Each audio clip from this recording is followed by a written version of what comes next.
Amen. All right. Thank you, guys. Welcome, everyone. Happy afternoon. I hope you're enjoying the conference. As they mentioned, I'm Doug Collins. I'm at Crossroad here in Cincinnati. We're an FQHC. I'm a family physician. And come on in and make yourselves at home. If you guys can't hear me or if there's concerns with the sound, let me know. I'm in the CCHF and CMDA, Christian Medical and Dental Association fan club, and also on staff as a volunteer associate professor in the family medicine department at University of Cincinnati. I am going to really focus in on evidence basis for a few different areas of spiritual intervention in medicine. This was an area of interest to me just through the years, hearing really great speakers and going to different conferences related to this topic, but kind of wondering if I could kind of take a deeper dive and look at the evidence and put it together organizationally in my own mind. So out of that kind of came this presentation as well. So what we're going to do is explore the evidence. I'm going to look at 4 areas: taking a spiritual history, spirituality and a sense of purpose in life, intercessory prayer, and religious service attendance. So diving in just at those 4 areas, and I'll take a deeper dive on a few specific studies to share with you all. We're going to describe approaches to integrating spiritual care based on those. I have experience overseas and in the U.S. in family medicine, so I'll draw from those a little bit with those examples. But I also want to give each of you time to talk with each other. So as we go through and finish one section, then I'll give you guys time to think about your own ideas and share ideas with each other. So my wife and I worked in Cambodia for 9 years as missionaries with Pioneers International and Team Expansion. We were doing an integrated approach that included church planting and medical ministry.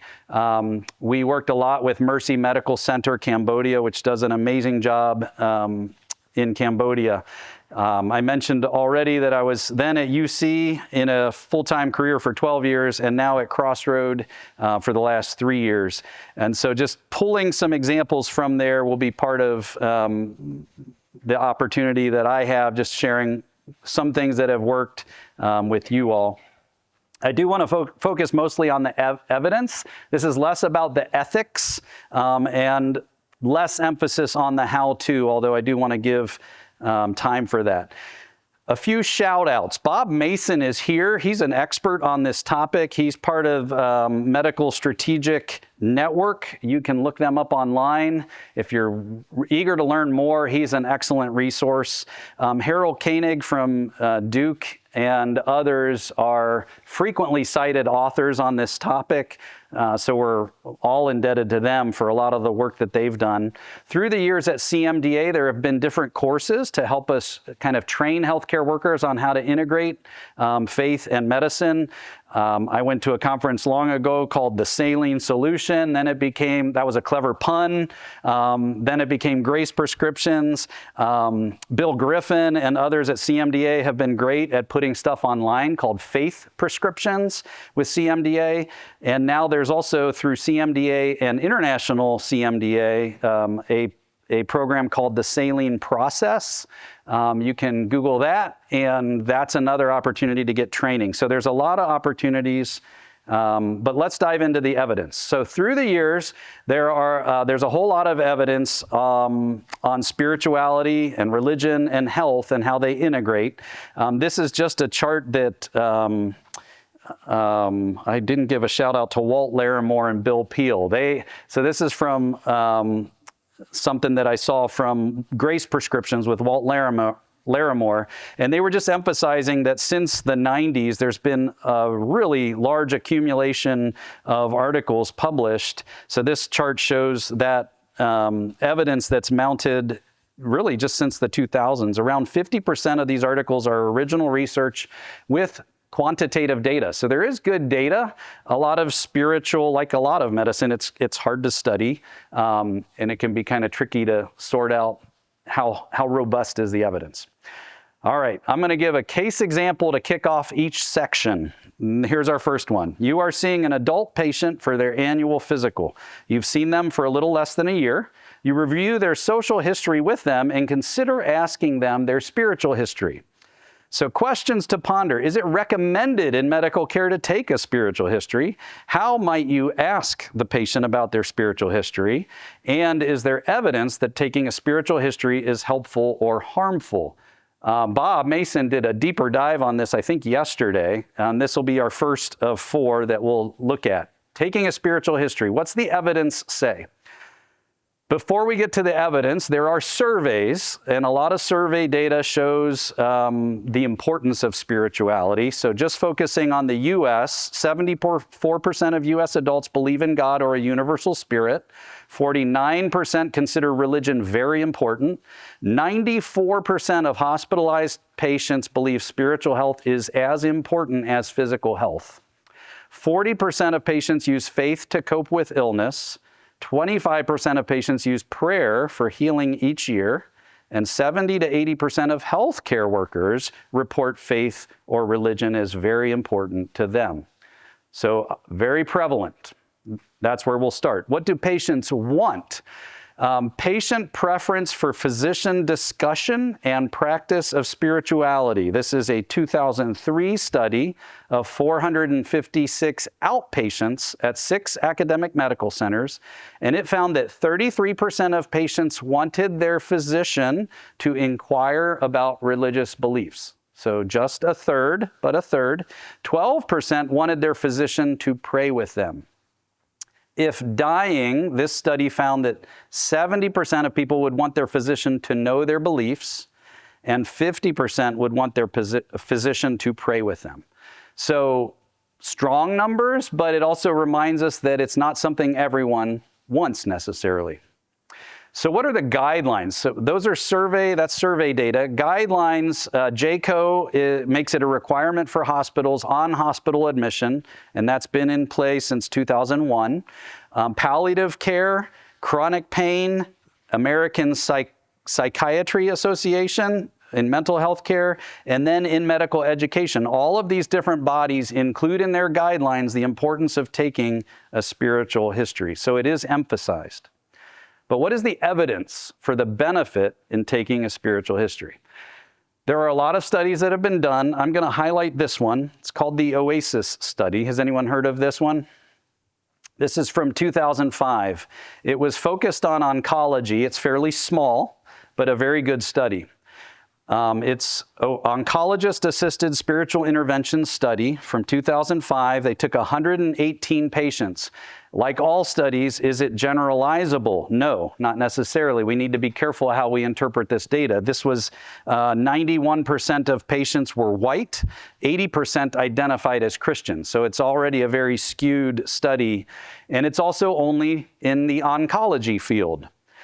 So they took 4 hematology-oncology doctors, and overall what they found was that the doctors were comfortable with 85% of these spiritual health inquiries, and they felt patients were comfortable in 89% of those cases.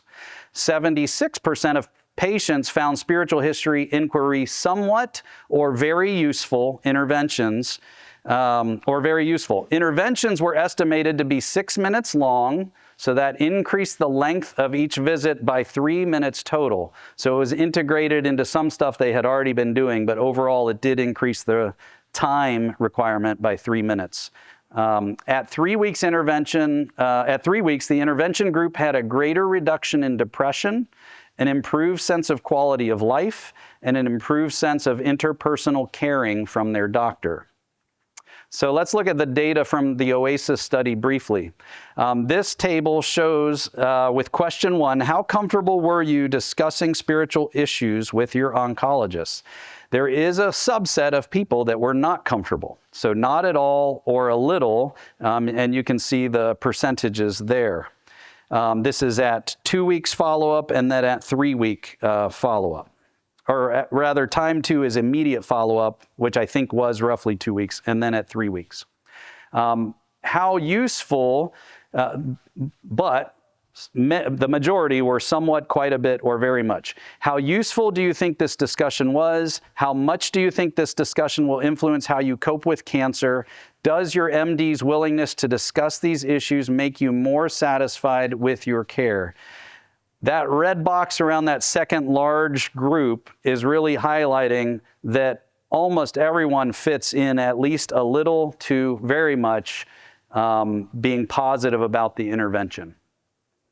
How was the OASIS study designed? Actually, here's a quote real quick. Patients receiving the spirituality intervention reported increased satisfaction with their care, rating their physicians significantly higher on patience, warmth, respect, and concern immediately after the visit and 3 weeks later, and on improved communication, such as thoroughness of questions, advice about care, and physician attentiveness. So that was the conclusion of the study. How did they design it? The OASIS Spirituality Inquiry, these 4 HEMONC docs got training to introduce the issue in a neutral way. So they explained, when dealing with a serious illness, many people draw on religious or spiritual beliefs to help cope. It would be helpful to me to know how you feel about this. So they gave that script to these HEMONC docs. And then they also gave them training and guidance for how the patient responds, how they could then answer. So there was a respectful adjustment of the response. So for example, if the patient responded neutrally to that question, then the oncologist was told to respond with a question like, how might you draw on your faith or spiritual beliefs to help you? So there was different stratification and different answers based on how the patient responded. Then there was also guidance for application. So continue to explore further as indicated, inquire about ways of finding meaning and a sense of peace, inquire about resources, whom do you have to talk to about these concerns, and offer assistance as appropriate, and then bring it to a close. So the OASIS study is a helpful, strong study. It might not be generalizable to a lot of the populations we serve, but it really does have some good teaching points and is helpful to see that data. It's pretty supportive of taking a spiritual history, is where it lands. There are many, many other studies on taking a spiritual history. A 2001 cohort study of around 600 patients with 2-year follow-up used a questionnaire that's very commonly used called a brief R cope. This is how do we cope? And how the R is for religion. How specifically do we use religion? Do patients use religion to cope with what they're going through? It includes a list of 7 positive things and 7 negative things. And one of the important things that this study found is that religious struggle increases mortality significantly. And what this study also found was that there were 3 questions with a highest association of increased mortality risk. If the patient indicated that they wondered whether God had abandoned them, that increased with a relative risk ratio of 1.28. That was significant. If the patient questioned God's love for them, if the patient decided that the devil had made this happen, so an acknowledgement of evil in the spiritual realm. So here is an example of a spiritual history helping unpack what our patients sometimes feel as negative, and the importance for us as providers and healthcare workers to know how that might be impacting their health. So conclusions from the bulk of the evidence is that taking a spiritual history is recommended. It has evidence that it improves patient outcomes. It uncovers potential negative associations related to religion and faith. It creates a benefit of better connection with patients. So that was very impressive in that OASIS study, how much it made patients feel loved and heard by their physician. It should be normalized for the patient. So just like we might normalize a sexual history or something else that we're going to ask the patient that's a little more sensitive, we want to try to normalize it, let them know I ask this of all my patients. Or typically when someone's going through something hard, it can be very helpful to know what our patients believe. Normalize it.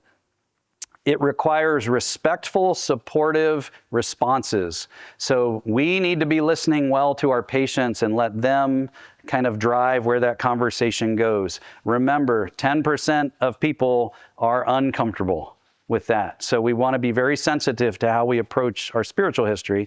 And then lastly, taking a spiritual history allows us to make spiritual diagnoses and prescribe spiritual interventions. So very important and recommended. You guys, many of you have heard of the FICA spiritual history tool. This is what we use at Crossroad. There's a lot of Crossroad Health Center people in here. So we're in Cincinnati here, and we have our FICA questionnaire embedded in our social history section of our EMR. We actually, if there's providers from Crossroad in here, we're going to be measured in Q4 on how we did with our FICA questionnaires, how many we asked. So measuring it can be helpful, but FICA stands for faith and belief. Do you have any spiritual belief that helps you cope? How important, that's the I, are your beliefs to you? Are you part of a spiritual community? That's the C. And how would you like me to address these issues in your healthcare? That's the A, address. So here are a few ideas that I'll throw out your way, and then I want to give you guys a chance to talk with each other for 2 or 3 minutes. You can, as I just mentioned, you can build a spiritual history tool in your social history section or elsewhere in your EHR. You can set goals and measure how you're doing. You can have a chaplain. We have our chaplain here this afternoon. You can have volunteers helping out. We have our care coordinators and chaplain who are able to go in with patients and ask them about their health-related social needs while also asking about their spiritual history. And then referring them as needed. And you can include taking a spiritual history in your own pattern as a provider in certain areas. So I try to do that on new patient visits because it's very normal and appropriate and important to know social history at a first visit. Also, if a patient is doing an annual physical, I'll revisit it. And then in certain other times, such as when you're addressing social determinants of health or health-related social needs, it might come up. And then it's important to also refer to that then within the record to see what the answer was. For example, if you're dealing with a mental health topic, maybe a patient struggling with depression or anxiety, and that's something then that can prompt me to go look at the FICA and how that was answered. Lastly, that can be helpful to address unhealthy or risky behaviors, to have a conversation with the patient. So I want to give you guys 2 or 3 minutes to either ponder on your own or preferably to talk to one another. What's something that you might do that's worked well for you, or an idea you have for something you could do in the venue that you work in. So go ahead and talk amongst yourselves and see if you can kind of come away with a take home for you. Okay, let's go ahead and move to our second section.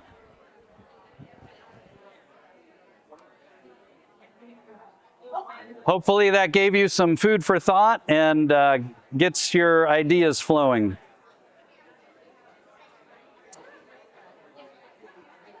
Case example number 2.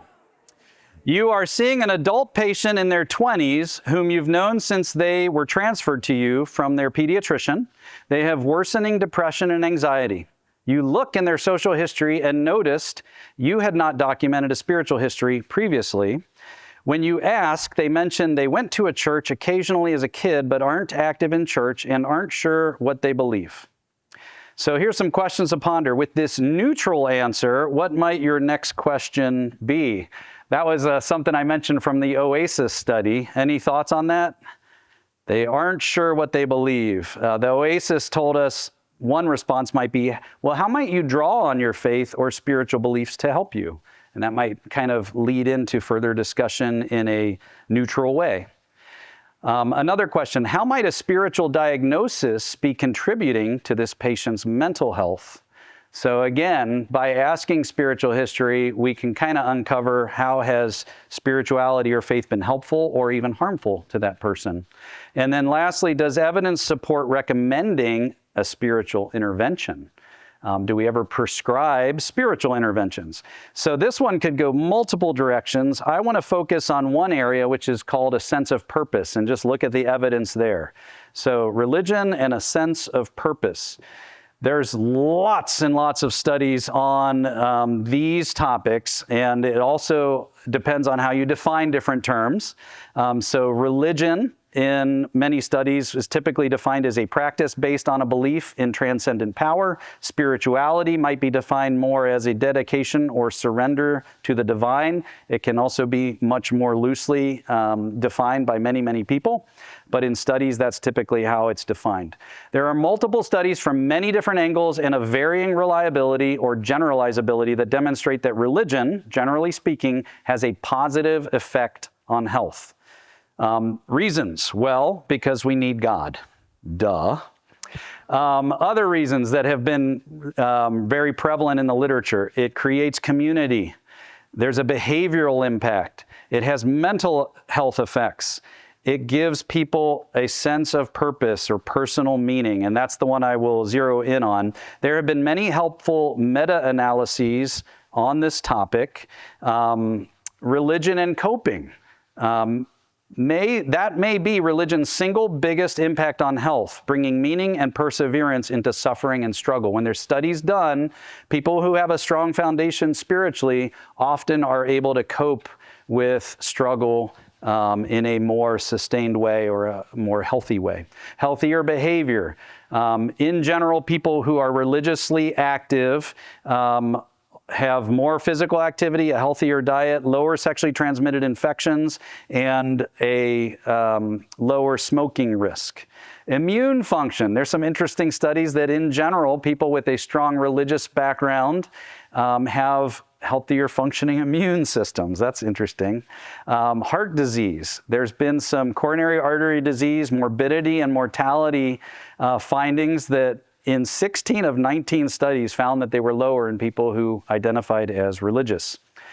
Religion is often also subdefined as participation in religious services. So we'll get into that here in a second. All-cause mortality. In 63 studies with the largest samples and longest follow-ups, 75% of those studies found a lower all-cause mortality among those who identified as more religious. And in mental health, there have been around 450 quantitative studies related to mental health and religion. Over 60% report that religiosity is associated with significantly less depression or faster recovery from depression. 75% reported lower suicide attempts and rates. There was a more recent neuroanatomical study that was published in JAMA, and this was out of a study done in Columbia University in New York. In subjects at high risk for depression, they found that multiple areas of the brain showed reduction in volume based on a functional MRI. In subjects for whom religion or spirituality was very important, there was much less reduction in brain volume observed. That's fascinating. Sense of purpose. How many of you have heard of the blue zones? Probably a lot of you, yeah. So Dan Buettner teamed up with National Geographic and medical researchers and anthropologists over a long period of time, and they found groups throughout the world that have the highest life expectancy. In fact, there's many people in these people groups that live over 100. And these healthiest groups were from all over, and there's the list. So overseas, different areas of the world. And they found in studying these different blue zones, these people groups that seemed to live, that did live longer in general, they found 9 key factors in common. And you can go to their website and dig into details on these. They called them the Power 9. There are 3 that are related to diet. There is 1 related to physical activity. There are 3 related to family and community, including belonging to a faith-based community. And there are 2 related to spirituality, including a sense of purpose, which was estimated to add 7 years to people's life. That's huge. That's way more than aspirin or statins. And meditation, prayer, and mindfulness, which they called downshifting. A practice of downshifting was prevalent in these people groups. So it's one of the Power 9. So there's our 3: belong, purpose, and downshift. Here's a study from University of Michigan in their Department of Epidemiology from 2019. They looked at adults 51 to 61 years old who had enrolled starting in 1992. This is a prospective cohort study, 4 years, 7,000 patients, 57% women, and a mean age of 68 years. They assessed purpose in life with a 7-point questionnaire, and they defined purpose as a self-organizing life aim that stimulates goals, promotes healthy behaviors, and gives meaning to life. They controlled for psychological well-being by measuring 4 negative measures and 3 positive measures. And the conclusion of this 4-year study was that they found a strong sense of life purpose lowered all-cause mortality by a significant amount. They had a hazard ratio of 2.43, which is impressive, with a confidence interval that showed it's very significant. And that was compared to those with a low sense of life purpose based on that measurement. A quote from their conclusion: life purpose was significantly associated with all-cause mortality. Here's the data from that study, or some of the summary tables. So if a person scored, let's get my arrow up here. If the person scored having a low sense of life purpose, they were a 1, and a high sense of life purpose, they were a 6. And if you look over on this table, as their survival time goes on, there is a much shorter survival time for those that scored in that 1. So a big gap, an impressive difference based on a sense of purpose.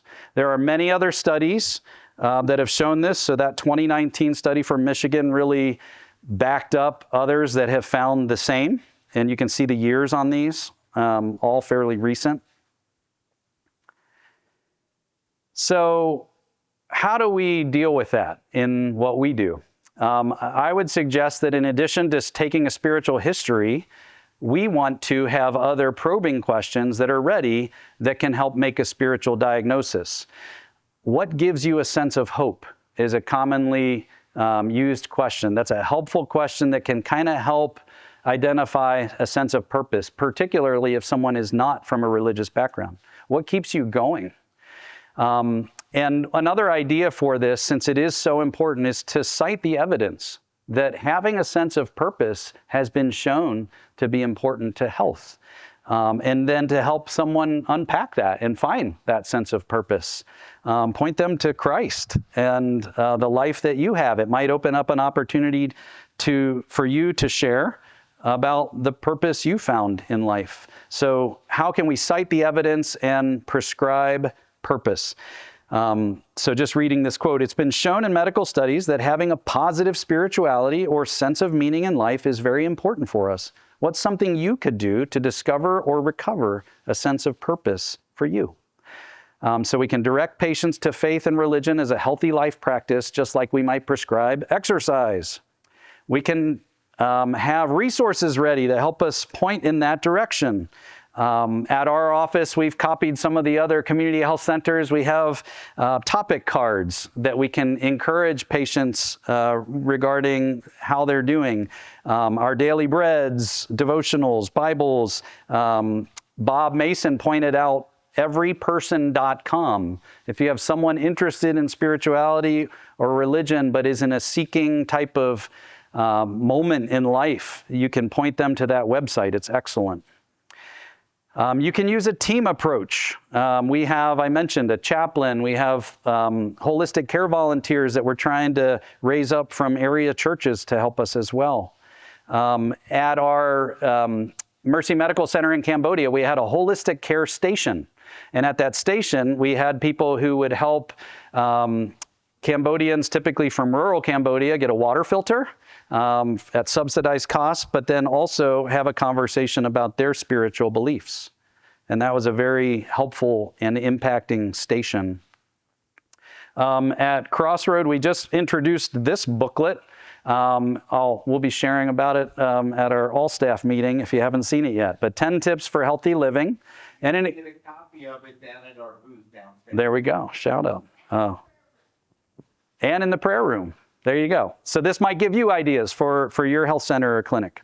It includes, number one, watch your calories. And in that, it also gives patients some resources we have. So that Free Store Food Bank, La Soup, like these are some resources that are available. Let us know. But we've also included things like pray, that there's evidence that helps us. And it lets them know that if they would like prayer, they can email prayers@crossroad.org.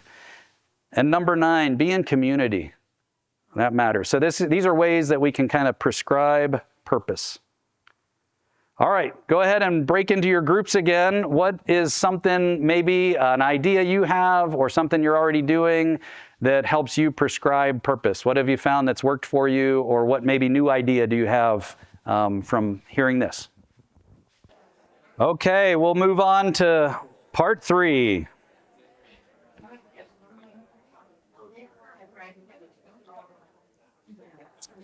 Case example number 3. Your patient shares about some recent life burdens at their appointment with you, including financial hardship and a recent death in the family. They had previously indicated an interest in spirituality. You consider offering to pray for them or encouraging them to ask their church fellowship group for prayer. Questions to ponder. Is there medical evidence for the effectiveness of prayer? Is there evidence of benefit from healthcare workers praying for patients? All right, so I'm just going to cover one aspect, and that would be intercessory prayer, the medical evidence. All right, and the answer is, it's really hard to measure that. How would you measure that, right?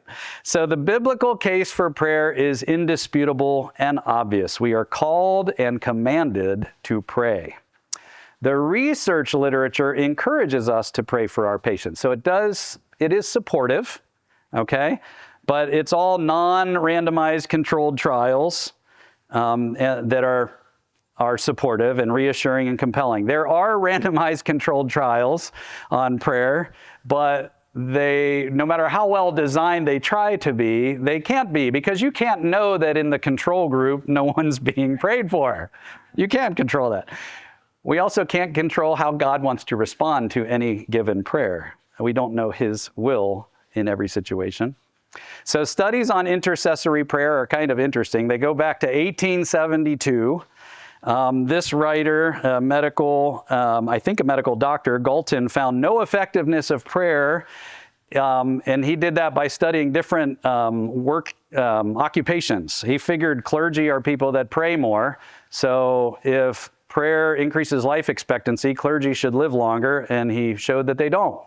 So that was his study.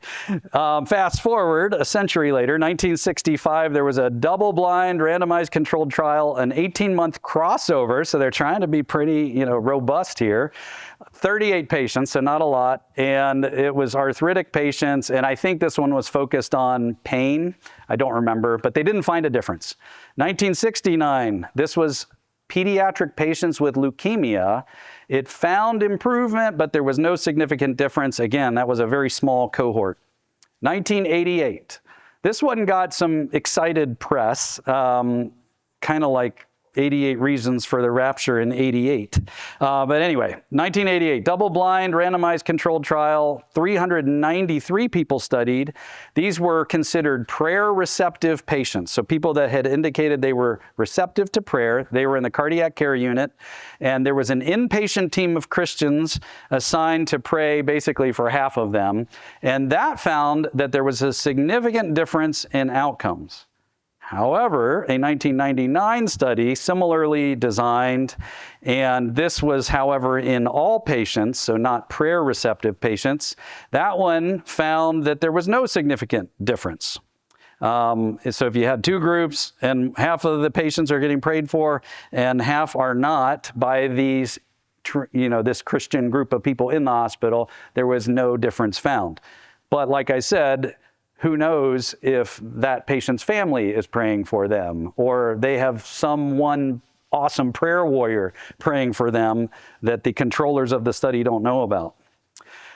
2006, this is the biggest one, 1,800, and these were 3 groups recovering from CABG, so coronary artery bypass graft, big surgery. They looked into all the details of how those people did. I think I have a slide on that, and they found no difference.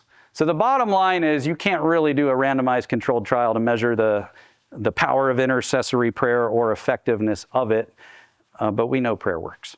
So this was a Galton study, 1872. There's the clergy. He measured the average lifespan, and then he also measured the average lifespan of eminent men. I didn't go into the study. I'm not sure what that was about. All right. Does intercessory prayer make a measurable difference? Here's the 1988 study. It shows kind of a little breakdown of how that worked. The intercessors were identified as born-again Christians. So again, this gets into, well, how are you defining the group praying for the people and all of that? The patients were assigned an inpatient team that had 3 to 7 external intercessors, and they broke down outcomes in many, many different areas. So did this patient, while they were in the hospital, experience unstable angina? Did they need more diuretics, et cetera, and they basically didn't find big differences. So the conclusions were maybe it made a significant measurable difference, but you can't really control for prayer. You can't control God. So you can't, and you also can't know the true best end result, right? God's will might be that someone gets to die and be with him in heaven. And we need to not overemphasize our earthly lives. So conclusions from the 1999 study that I mentioned, they used more robust measurements. They found a statistically significant difference in a score called the MAHI, Mid-America Heart Institute Cardiac Care Unit score. It measured all kinds of things, but they found no change in length of CCU stay or hospital stay, which was the primary outcome. So our conclusions on the evidence for prayer. There is no randomized controlled trial evidence for intercessory prayer that is reliable. Patients often welcome and want prayer. We know that. We also know that we can and should pray for our patients. And then some things from the literature in general are we can and may pray with patients, so that's with them.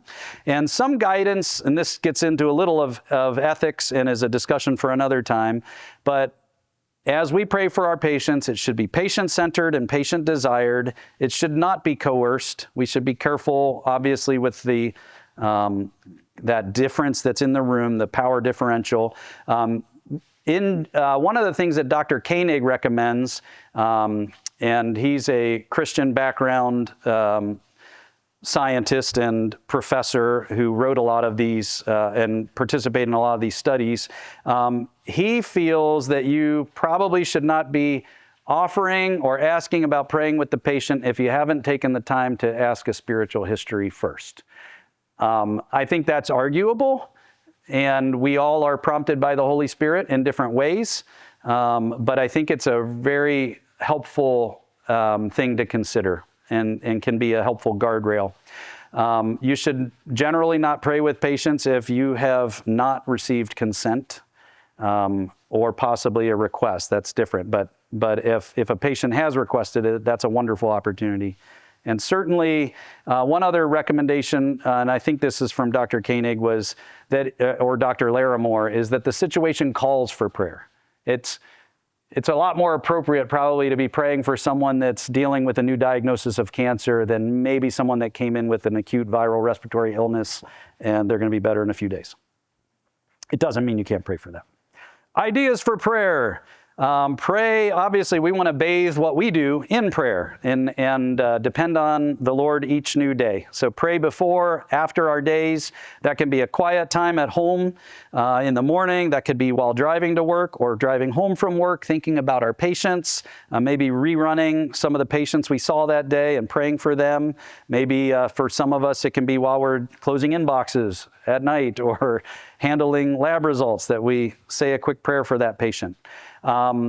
You could look at your patient panel and pray ahead of time. You can pray right before you go in the room.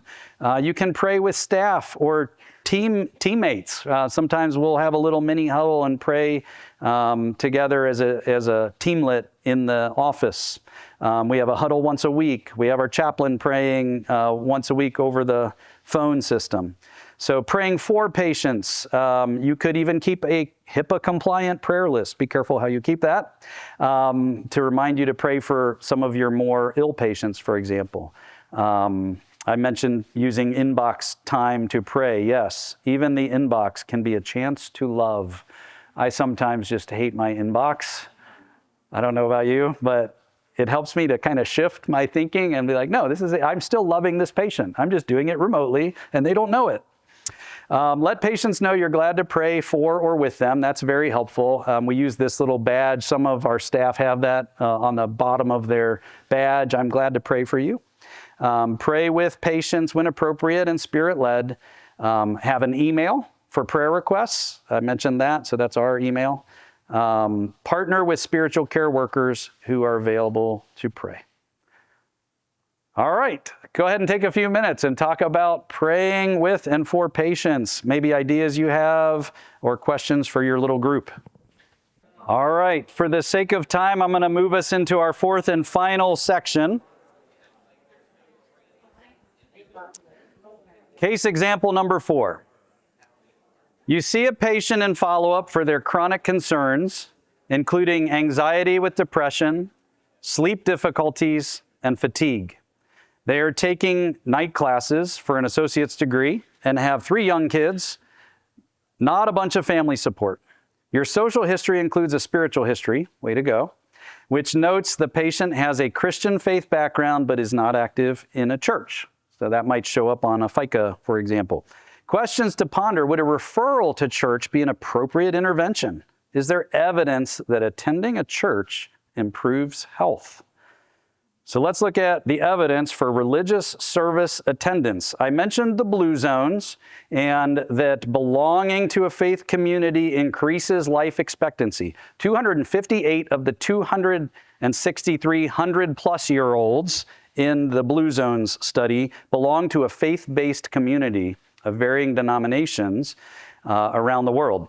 Faith-based services 4 times per month, so generally if you're attending, say, church weekly, is estimated to add 4 to 14 years of life expectancy.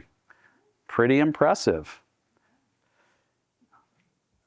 Here's one study from 1999. Does religious attendance prolong survival? So this study took NIH data in the elderly and looked at 4,000 people aged 64 to 101, and this was all from the region of Piedmont in North Carolina. And it was a prospective study. They followed for around 6 years.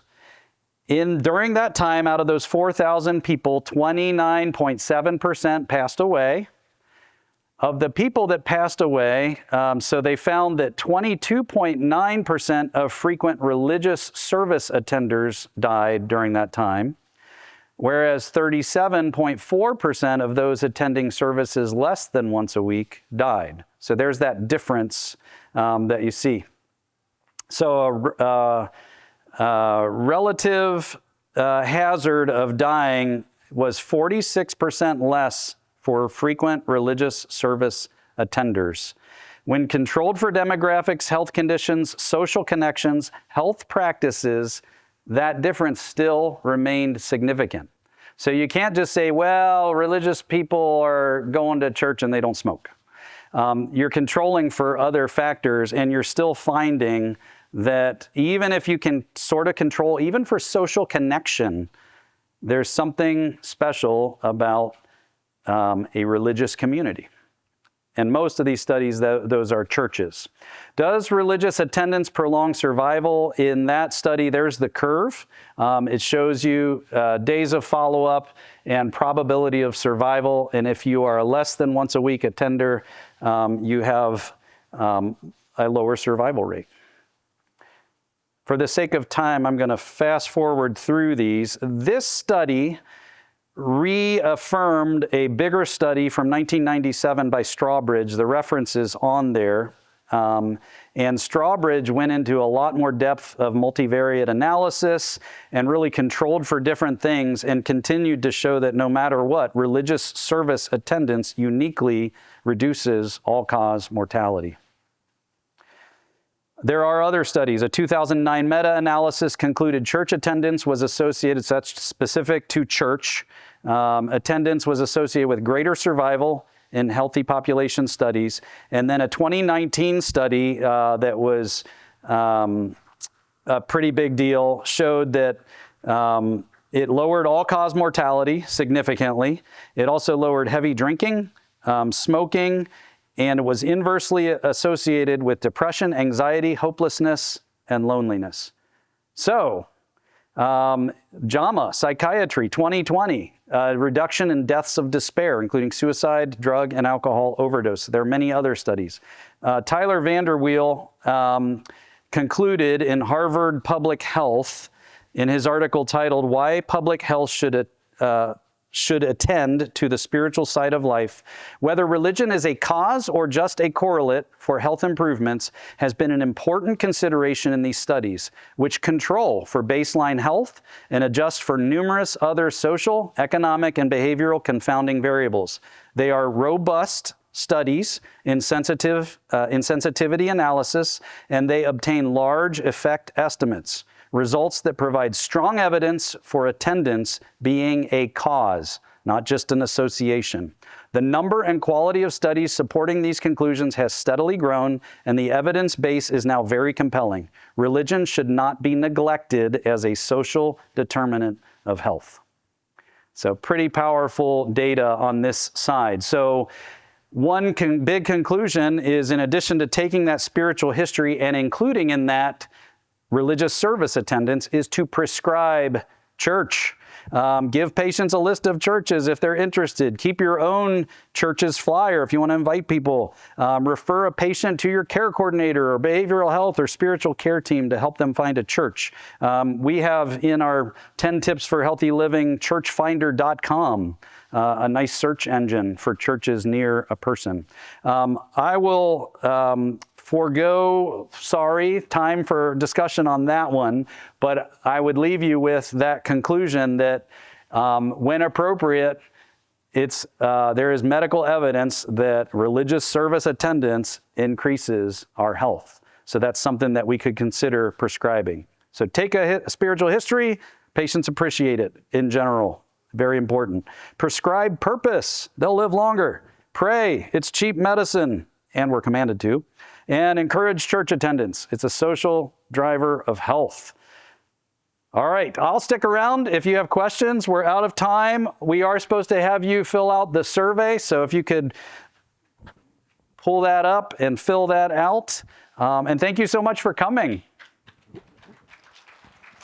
Do we have any time left? 5 minutes? Okay, I'll take a few questions then.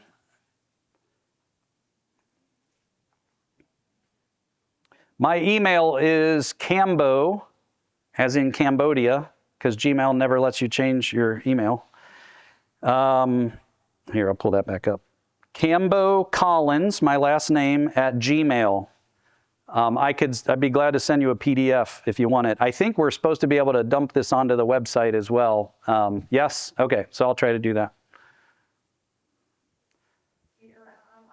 Yes. Collins. All right, any questions? Yeah.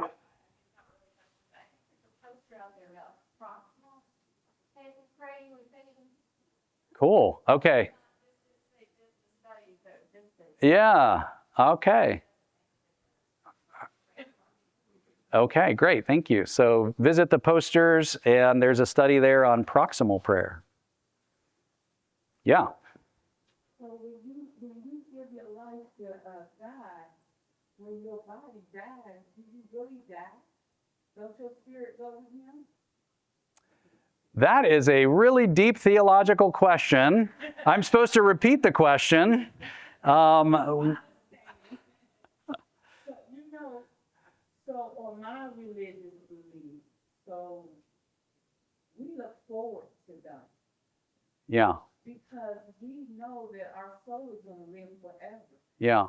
Because we believe in him. Yeah. Yeah. So. When they did the survey and they were saying there was no difference, you don't really know there was no difference because these are people's souls that you have changed. Right. They're just measuring earthly death. Yes. Correct. Yeah. And because of Christ's resurrection, we believe in a bodily resurrection. Mind, body, spirit. Yeah. Great. Any other questions? All right. Thank you. Have a great rest of your conference.